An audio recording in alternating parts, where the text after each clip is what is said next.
Hi, everyone. From me, Brent Graham. It's Thursday night, 9 o'clock. Time for the Handicap rugby chat that matters.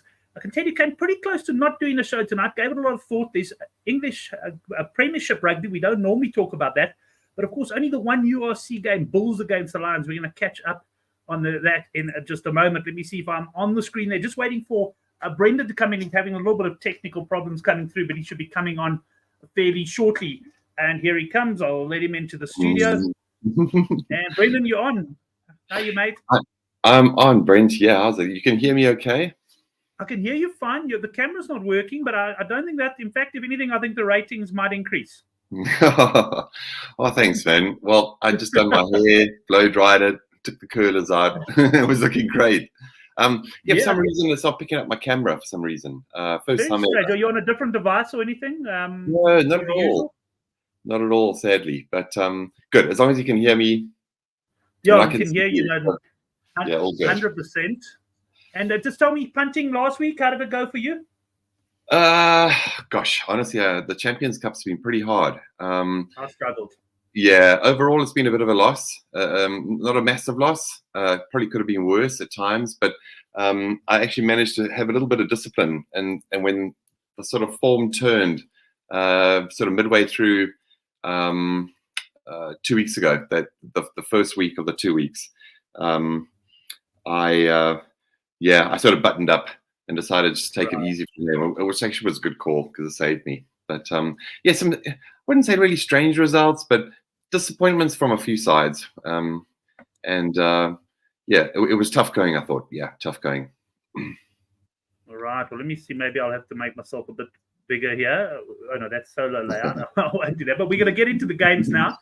So, Brendan, I was just saying just before you came on, we don't have a lot to talk about tonight, so it should be quite a quick show. We've got the one URC game, and, of course, we'll run through the Premiership because I know you follow the Premiership quite closely.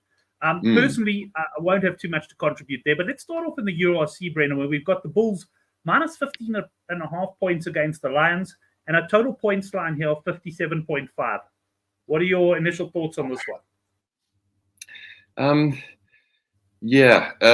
Weather-wise, I presume things look okay. I didn't manage to have a look at. Yeah, I think so. I haven't really had a good look at the forecast, but generally speaking, and I mean, I must say, Loftus. If I have to compare, Loftus to Ellis Park, like the ground. I mean, a couple of years ago it was totally the opposite, but the ground seems to hold up very well to the rain at the moment.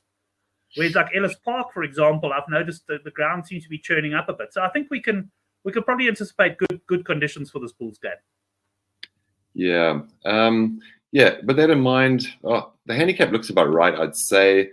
If anything, I might just look at leaning on the unders there, possibly on the total points. Lions were a little bit disappointing. Was it last week? So was it Ospreys? I think they played, eh? Yeah, against Ospreys. That's right. Yeah. They blew a healthy lead there. They did, and they're not a bad side, Ospreys. But you would have expected the Lions, especially after they've enjoyed a decent season, and they played some good games. The Montpellier game, they were in that game, for a lot of it. I watched the entire game actually. That was in the Challenge Cup. But then last week, came back to Joburg, and I lost quite convincingly in the end to the Lions. To the Ospreys. So a little bit disappointing, I think. I'd probably be looking at sort of a total points play in this game. The handicap just looks a little bit too dangerous. I mean, no real interest in the handicap. Maybe just hoping that the Lions might battle to add a few points to the fixture. So maybe under 57.5 might be my initial sort of go-to, and then just take it from there. Yeah, I'll have a good look at this one still. I mean, I must say, I thought 15.5. I was probably looking more, I think, around about 12.5. I can't remember where I kept it now, but I thought the cap's starting to get a bit high. But at the same time, I don't feel I can back the Lions with any confidence after the way they capitulated last week. I do think as well that the Bulls are playing good rugby. So if anything, I'm probably going to be waiting on this one and possibly leaning points. Although you know me, I'll probably lean overs rather than unders. So we might be in different camps. We might be, no, indeed. It's not a game I'll probably get too excited on, I'd say, betting wise anyway. Right. Well, let's go into the first of the Gallagher Premiership matches. We've got the Harlequins minus 4.5 against Leicester at home, and we've got a points line here, Brendan, of 49.5. And when I see anything under 15 Harlequins games, I normally get quite excited for the points. Yeah, you would, wouldn't you? It's a Friday night game. I'm just trying to actually figure this out. Are they playing at Twickenham or are they playing at the Stoop? Not that it will really make much of a difference. I've got a feeling they might be playing at Twickenham. So, it'll be a massive crowd. And old, do you know, Brent, if... No, I was just looking. I've got the referees in that here, but I actually don't have the ground. The ground, yeah. I'm not too sure. Yeah, I see. I'll be playing at the Stoop. We've got Harry. Harry has come in saying playing at the Stoop. Oh, okay, excellent. Thanks, Harry. Yeah, great. Okay, so playing at the Stoop, yeah, so even more so. Friday night game, I've been very impressed by Harlequins. It would have been really nice to see Marcus Smith and Andre Pollard. I don't know if both are in the starting lineup. There will be a couple of players missing due to sort of England call-ups and maybe a little bit of a resting schedule as well. Leicester have been quite disappointing, I thought. Definitely missing the Dupree guys, the twins. I think they're missing a little bit of grunt. Very disappointing, I thought, in the Champions Cup. And quite sort of toothless against Leinster last week, although it is Leinster. And Leinster played really, really well last week when they beat Leicester at home. It's a bit of a tongue tie that, the Leicester and Leinster all at once. So, yeah, I mean, Leicester have the potential. They're still good, well-drilled at set piece. But I just think they're missing that sort of attacking, sort of a sharp attacking sort of strategy at the moment. If Quins don't have Marcus Smith, yeah, that could put them back a little bit because they have been terrific this season, I thought. They've been a lot more ruthless than they have in the past, especially previous seasons where they've been scoring and free-flowing a lot of points either side. So they'll tend to score one or two and then they'll sort of concede one. And, they never won by big margins, but they're a lot more ruthless this time around. Weather-wise, should be good. It'll be not as cold as it has been. These forecasts may possibly a few showers early morning. It's an artificial pitch, so it shouldn't really matter. But yeah, I wouldn't say I'm confident on the Quins minus because it could be a little bit dangerous, missing a few players. And I'd like to see who those players are. But my initial thoughts were Quins on the minus. From what I've seen so far this season, Leicester just look a little bit vulnerable. It's a Friday night game. Yeah, it's the only game on telly. So they're going to put in a big performance. But from what I've seen, I just have to go with Quins, just from what I've seen. Right, that would be on anything. I'd be leaning overs there, but I'm not, as I say, not overly confident on my Gallagher Premiership. Here we got a big handicap. Brendan, Saints minus 18.5 against the Falcons. I know the Falcons, I believe, are bottom of the table. I see they did get a win in the Challenge Cup the other day against Perpignan, I think it was. But here we got the Saints at home, minus 18.5. They've been playing very well in the Champions Cup and a points line of 56.5. Yeah, Brent, yeah. So what's quite nice on Saturday, got 3 games, a little bit staggered, the kickoff times. Sort of there's 1 hour between Northampton and the Bristol kickoff, and then there's sort of a later game, Sarries and Exeter. So at least, it is spread out a little bit for us to at least enjoy a couple of individual games. The Saints, yeah, absolutely brilliant. Unbeaten in the Champions Cup, I think. And looking like a real force, a lot of consistency. And they're doing things right all over the field. Really, really good to see and nice to watch. Against the Falcons, yeah, Falcons, extremely poor at the moment. I've given them the benefit of the doubt once or twice, going with them on a couple of larger caps, sort of 1-1, lost 1. And like you say, they had a moral victory, and as well as sort of a good confidence boost before the game by beating Perpignan away from home in the Challenge Cup. But once again, French side, they probably just weren't interested in the Challenge Cup, especially a team like Perpignan who tend to struggle. So, confidence boost for them going off to Franklin Gardens. I think, is it Sarah Cox? Is it the female?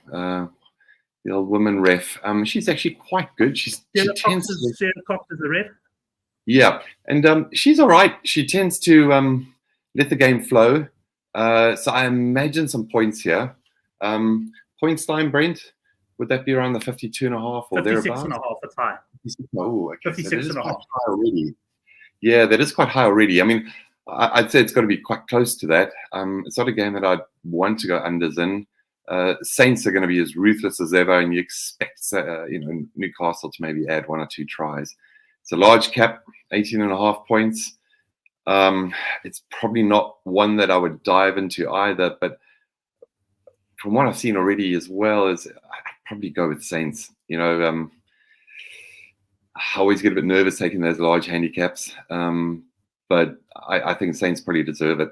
18.5 point sort of handicap to give up to Newcastle, who've been extremely poor. So yeah, Saints for me. Saints on the minus. I say you get nervous with big caps. I get nervous with every bet I place these days. I can tell you, although last week the good for the game Aka hit in our newsletter, and that pretty much saved my weekend. And of course, the best bet last week, by the way, wasn't a rugby bet. It was Drickus du Plessis to win the UFC. And I must admit, I was watching it with Robert on the couch in early hours. Well, not early hours of Sunday morning. It was about 8:30 by the time the fight was finished. Oh, was it? By that time? Okay, yeah. Yeah, it was quite later, but it was a split decision, And I must be honest. I mean, I thought Drickus fought a great fight in that, but I would not have.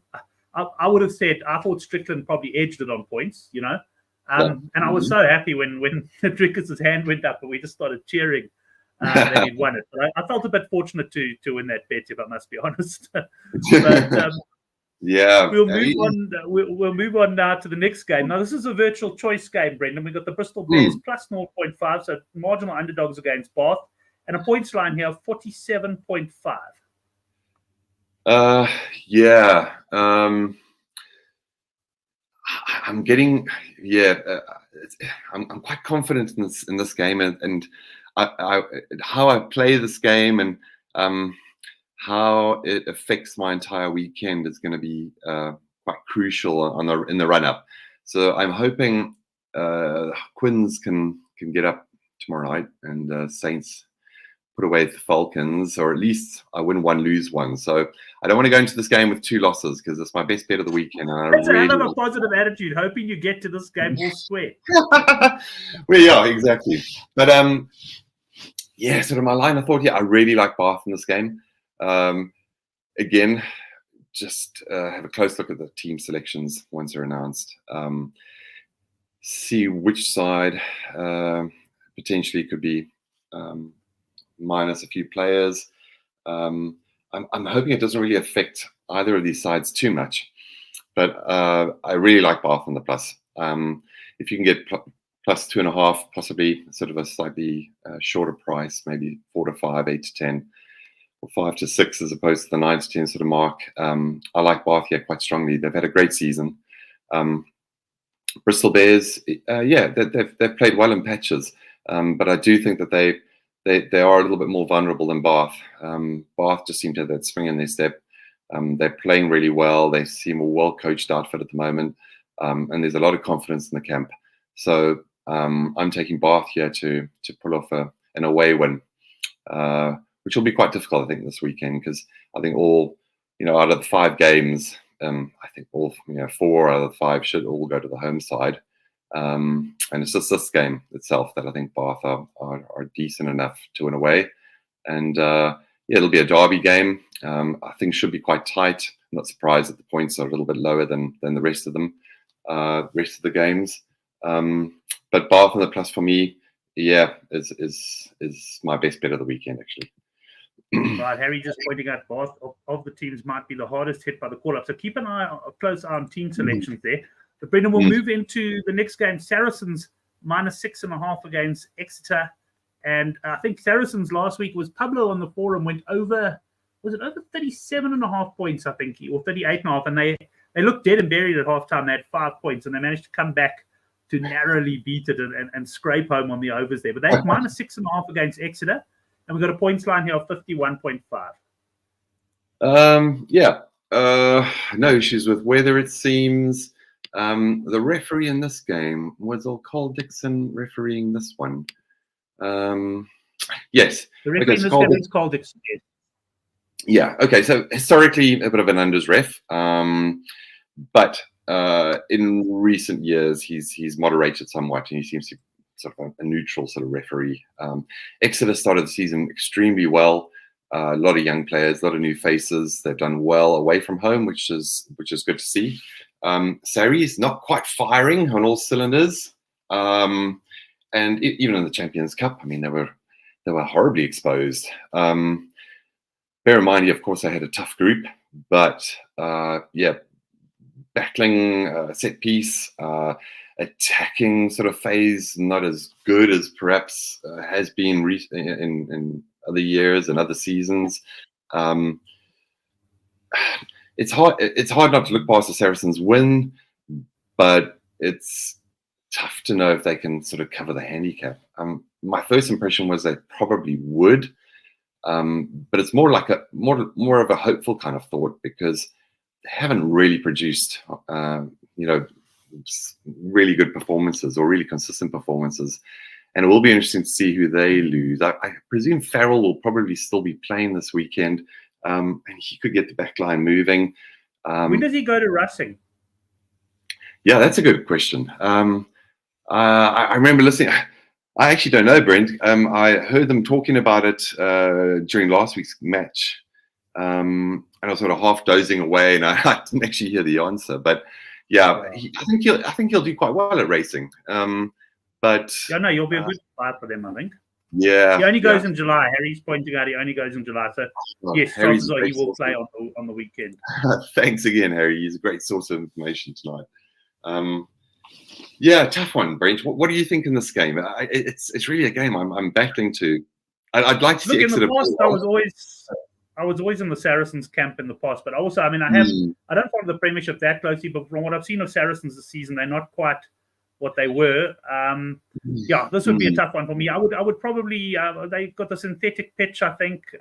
Perhaps this is a game I would be looking at the overs, Brendan. But take it from where it comes. Not a guy who follows the Premiership very closely, but I do know the Premiership went through a stage of a lot of high scoring games. Obviously, we enter a stage of the year where the weather's not always that great in that. But I would say over 51.5 would be my play here. But stakes a bit smaller than in some of the other games. Yeah, I tend to agree with you there, Brent. If anything, that's what I was thinking as well. Even with Cole Dixon on the blower, like I said, the weather should be good.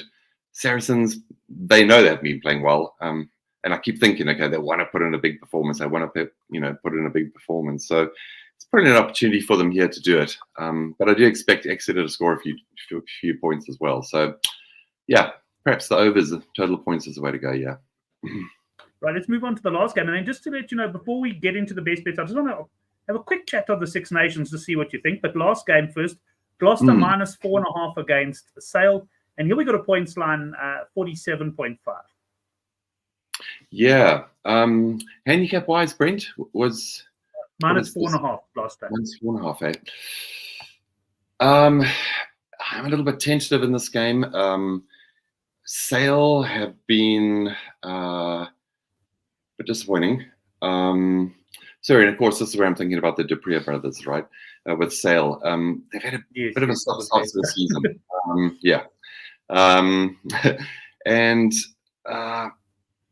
They seem to be lacking in a few departments here. I think this is a great opportunity for Gloucester to have a good win.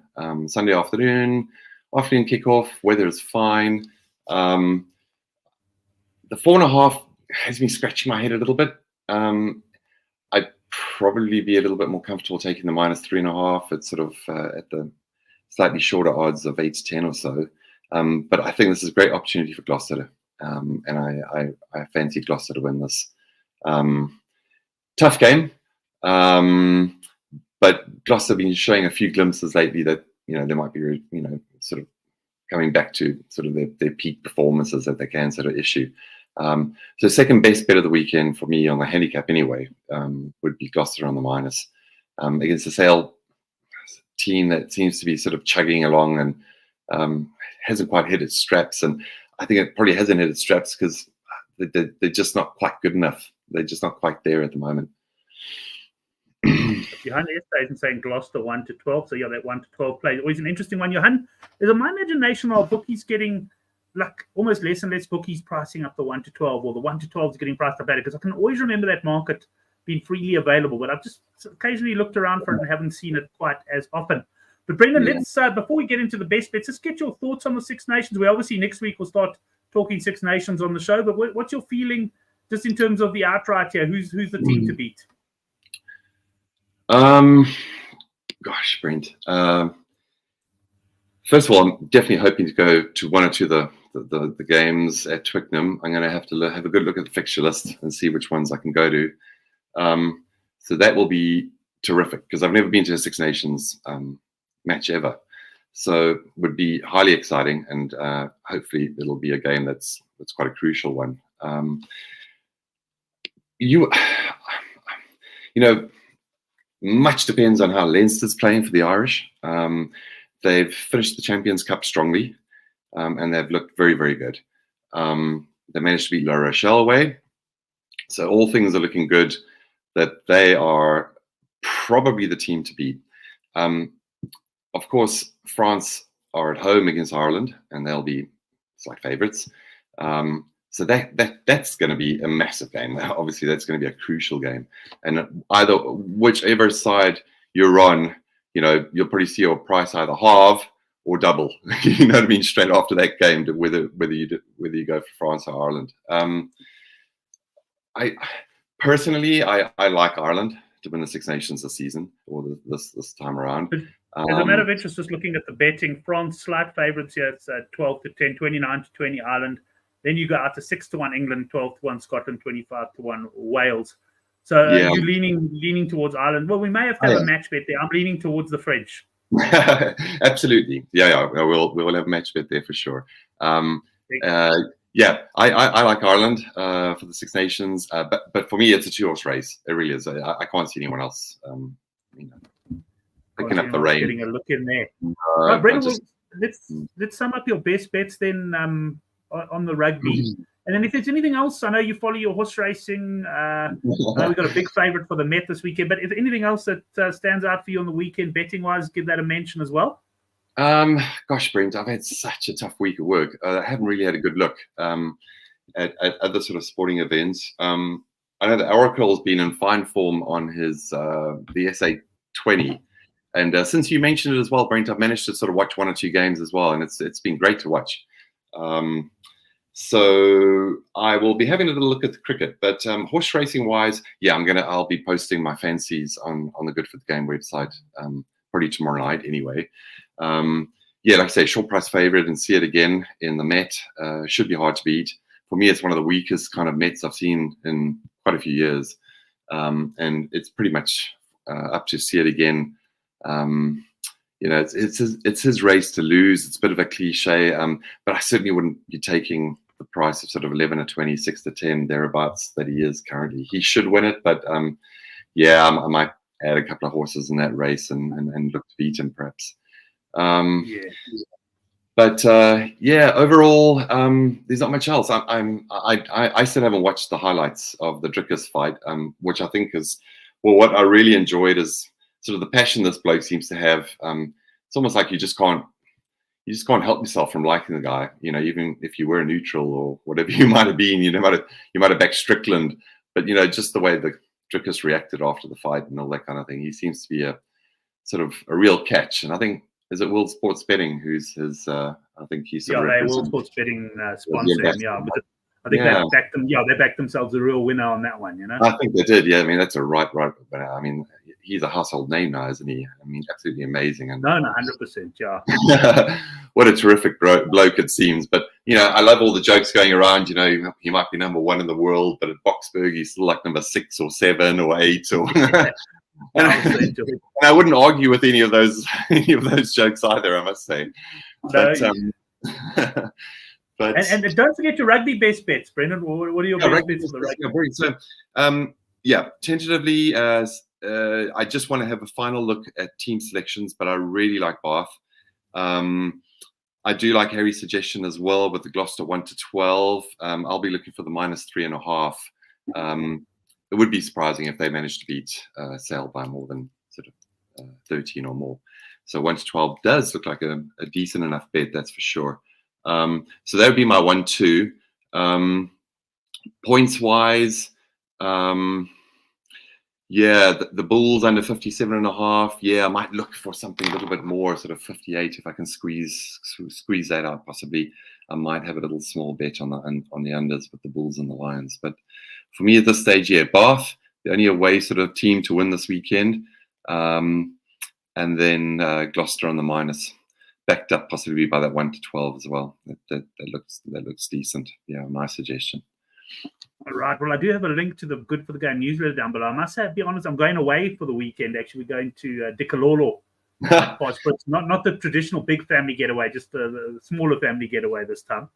But I'm not 100% sure I'm going to send a newsletter just because for me, it's not the most exciting rugby this weekend. So I might give it a miss, but we might get inspired and send one out. So if you're not subscribed yet, you can go down below and hit the link to subscribe to the newsletter. But Brendan, that brings us to the end of the show. Thanks very much for coming on. Not sure why the camera didn't work, and hopefully we can see your handsome mug next time. Thanks, Brent. Yeah, no, enjoy the weekend. Thanks, man. We can looking forward to it. Yeah, and enjoy the mess as well. You can tune in for that. Yeah. And to the guys in the live chat, in particular, Harry and Johan, who contributed. It's a bit of a smaller show today because, of course, not a lot of URC action or Champions Cup action. But next week, we're going to go big. We're heading into Six Nations. Really, really looking forward to that. Thanks, everyone. And thanks to Brendan. And, we'll chat soon. And we'll see you all next week for the Handicap Rugby Chat That Matters.